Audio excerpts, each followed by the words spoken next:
Hello guys, welcome to our channel. তো guys, আজ এই ভিডিওতে আমরা কথা বলবো মোহনবাগানের কিছু গুরুত্বপূর্ণ আপডেট নিয়ে, পাশাপাশি মোহামেডান এসসির পরের ম্যাচটা নিয়েও কথা বলবো।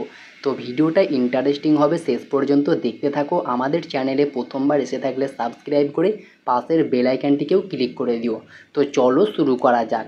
প্রথমত আমরা কথা বলে নেব হায়দ্রাবাদ এফসির একটা সাইনিং নিয়ে। তো হায়দ্রাবাদ এফসি সই করে ফেললো তাদের 4th ফরেনার প্লেয়ার। 4 নম্বর বিদেশি হিসাবে হায়দ্রাবাদ এফসি কিন্তু কথাবার্তা শুরু করে দিয়েছে একজন সার্বিয়ান ডিফেন্ডারের সঙ্গে, যার নাম কিন্তু স্টেফান সাপিক। আর স্টেফান সাপিককে নিয়ে যদি কথা বলা যায়, তিনি একজন 27 বছর বয়সী সার্বিয়ান সেন্টার ব্যাক। বর্তমান মার্কেট ভ্যালু 2 কোটি টাকা। বর্তমান সময়ে তিনি উইদাউট ক্লাবে রয়েছে এবং তার সঙ্গে কথাবার্তা শুরু করে দিয়েছে হায়দ্রাবাদ এফসি তাদের 4 নম্বর বিদেশি হিসাবে। হায়দ্রাবাদ এফসি কিন্তু এই সার্বিয়ান ডিফেন্ডারকে সই করাতে পারে তাদের 4th ফরেনার প্লেয়ার হিসাবে। কথাবার্তা কিন্তু চলছে, শোনা যাচ্ছে ডিলটা ডানও হয়ে গিয়েছে। বাকি দেখা যাক হায়দ্রাবাদ এফসির তরফ থেকে কবে ফাইনালি অফিসিয়াল অ্যানাউন্সমেন্টটা আসে।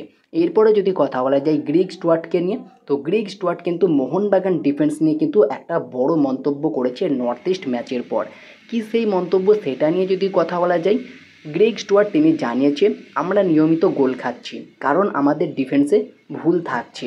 এই সমস্যা আমাদের দূর করতে হবে, কারণ প্রতি ম্যাচে 3 থেকে 4টে করে গোল করা সম্ভব নয়, যার ফলে ডিফেন্সকে কিন্তু আরও শক্তিশালী হতে হবে, যেটা কিন্তু আমাদেরও স্পষ্ট মনে হচ্ছে। ডিফেন্স শক্তিশালী হলে কিন্তু মোহনবাগান 1টা থেকে 2টো গোল করলেও ম্যাচ জেতা সম্ভব। মোহনবাগান 2টো গোল করার পরেও কিন্তু পরে হয় ম্যাচ ড্র হয়ে যাচ্ছে, না হলে হেরে যাচ্ছে। এটা কিন্তু একটা বড় রোগ বলতে পারো। তো গ্রেগ স্টুয়ার্ট কিন্তু ভালো কথাই বলেছে, তাদের ডিফেন্সের সমস্ত ভুল কিন্তু খুব তাড়াতাড়ি শুধরে নিতে হবে।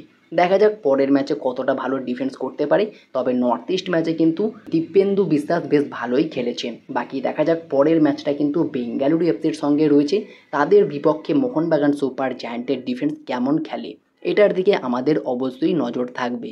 এরপরে যদি কথা বলা যায় মোহনবাগান সুপার জায়ান্ট কি বড় ধাক্কা খেলো, তো মোহনবাগান সুপার জায়ান্টের এএফসি কাপের ম্যাচ রয়েছে তোমরা জানো ট্রাক্টর এসসির সঙ্গে 2রা অক্টোবর বুধবার রাত 9:30 থেকে। আর ম্যাচটা কিন্তু ট্রাক্টর এসসির হোম গ্রাউন্ডেই হতে চলেছে, যার ফলে মোহনবাগান সুপার জায়ান্টকে যেতে হবে ইরানের ক্লাবের সঙ্গে ম্যাচটা কিন্তু রয়েছে।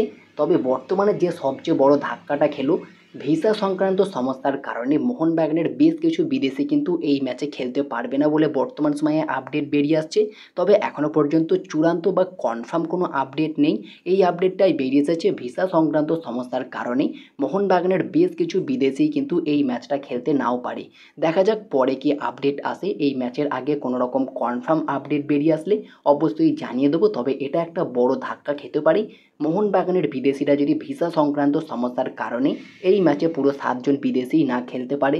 এই ম্যাচে পুরো 7জন বিদেশি যদি না যেতে পারে ইরানে, সেক্ষেত্রে একটা বড়সড় ধাক্কা খাবে। অলরেডি ট্রাক্টর এসসি খুবই ভয়ঙ্কর একটা টিম, খুবই দুর্দান্ত খেলছে। তাদেরকে হারানো মোহনবাগানের জন্য ভীষণ টাফ একটা চ্যালেঞ্জ হবে যদি তারা 7 বিদেশি না নিয়ে যেতে পারে। তো দেখা যাক কী হয় শেষমেশ। যদি কোনো রকম ভালো আপডেট আসে অবশ্যই তোমাদেরকে জানিয়ে দেবো। এরপরে যদি কথা বলা যায় নুনু রেইসকে নিয়ে, তো নুনু রেইস তিনি কিন্তু ভালো রকম চমক দিল। কলকাতায় চলে এসেছে তোমরা জানো, আর দলের সঙ্গে পুরো দমে অনুশীলন করছে নুনু রেইস। সবচেয়ে বড় এটা সুখবর, কারণ জানা গিয়েছিল নুনু রেইসের হালকা পাতলা চোট রয়েছে, তাকে অনুশীলন করতে বেশ কিছুটা সময় লাগবে। তবে সব জল্পনার অবসান ঘটিয়ে নুনু রেইস কিন্তু পুরো টিমের সঙ্গেই অনুশীলন করলেন। সম্ভবত পরের ম্যাচেই তিনি খেলবে, মানে এএফসি কাপের ম্যাচে তিনি যদি ইরানে যেতে পারেন অবশ্যই তিনি পরের ম্যাচে খেলবে, যেমনটা খবর রয়েছে। বাকি যদি কথা বলা যায় আলবার্তো রড্রিগেজকে নিয়ে, তো আলবার্তো রড্রিগেজ তার কি এখনও চোট সারেনি, তাকে কিন্তু পুরো টিমের সঙ্গে অনুশীলনে দেখতে পাওয়া যায়নি। তবে কি বেঙ্গালুরু এফসি ম্যাচেও তাকে আমরা খেলতে নাও দেখতে পারি? সম্ভাবনা কিন্তু এটাই রয়েছে, হয়তো টম আলডেডকেই শুরু করতে দেখতে পারি বেঙ্গালুরু এফসি ম্যাচেও।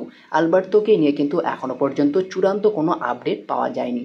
বাকি দেখা যাক বেঙ্গালুরু এফসি ম্যাচের আগে আলবার্তো পুরোপুরি ফিট হয়ে এই ম্যাচে খেলতে পারে কিনা, এদিকে আমাদের অবশ্যই নজর থাকবে।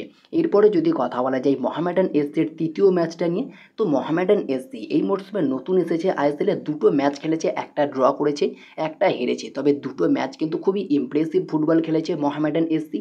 বিশেষ করে তাদের নাম্বার 10 পজিশনের যে প্লেয়ারটা রয়েছে অ্যালেক্সিস গোমেজ এবং নাম্বার 9 ফ্রাঙ্কা, দুজনেই কিন্তু অনবদ্য পারফরমেন্স করছে, ব্রিলিয়ান্ট ফুটবল খেলছে। তো তৃতীয় ম্যাচে কিন্তু চেন্নাই এফসির মতো দলের সঙ্গে একটা কঠিন চ্যালেঞ্জে নামছে আজকে। দেখা যাক মোহামেডান এসসি তাদের প্রথম জয়টা তুলতে পারে কি চেন্নাই এফসির মতো শক্তিশালী দলকে হারিয়ে। যে চেন্নাই এফসি অলরেডি ওড়িশার মতো শক্তিশালী দলকে হারিয়ে দিয়েছে, সেই চেন্নাইকে হারানো কি মোহামেডানের জন্য সম্ভব হবে? অবশ্যই দেখার একটা বিষয় থাকবে। আজকে অবশ্যই আমরা এই ম্যাচটা ফলো করব।